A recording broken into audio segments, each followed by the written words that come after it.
जो हमारे पास क्वेश्चन है वो है क्वेश्चन नंबर 2 का E and F part of exercise 1B। तो सबसे पहले हम ई को देख लेते हैं। ई में भी हो जाएगा, डिनोमिनेटर्स बिल्कुल अलग अलग है, इनके एलसीएम नहीं लिया जा सकता, अल्फाबेट्स दिए तो हम इनको क्रॉस मल्टीप्लाई करा देंगे।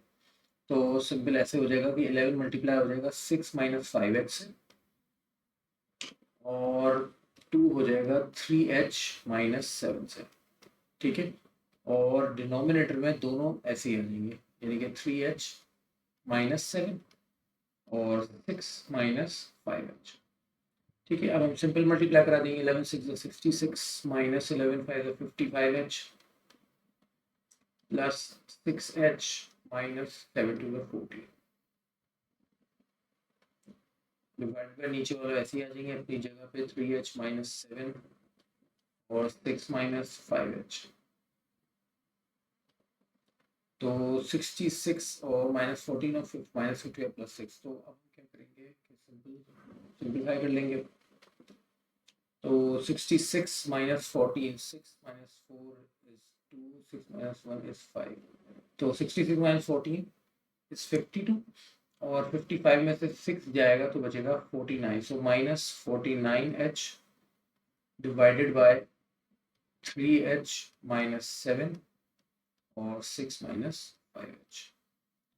तो यस, तो ये हमारा आंसर हो जाएगा फाइनल। ठीक है, यहाँ से ऊपर कॉमन निकल तो रहा है, नहीं आई थिंक नहीं निकल रहा है। यस, सो अब हम आ जाते हैं एफ पार्ट के ऊपर। एफ पार्ट पे थोड़ा सा आपको फोकस रखना पड़ेगा, इसमें थोड़ी सी चेंजेस हैं। 3/k², इसका मैं क्वेश्चन लिख लेता हूँ, -1 प्लस 2/k-1। ठीक है, अच्छा, अब जो प्रॉपर्टी वो यूज होगी इसके अंदर स्पेशली वो होगी a² minus b² is equal to a minus b और a प्लस बी। ठीक है, वो कैसे पता चली, वो यहाँ से देख के पता चली। ठीक है, अब हम क्या करेंगे कि अब गौर कीजिएगा कि मैं इसको ऐसे लिख सकता हूँ, k का होल स्क्वायर माइनस 1 का होल स्क्वायर, यानी कि मैंने इस फॉर्म में लिख दिया इसको। और ये किसके बराबर हो जाएगा, a माइनस बी, यानी कि k minus 1, a plus b, k plus 1। ठीक है, और फिलहाल मैंने इसको ऐसे ही रहने दिया, 2/k माइनस 1।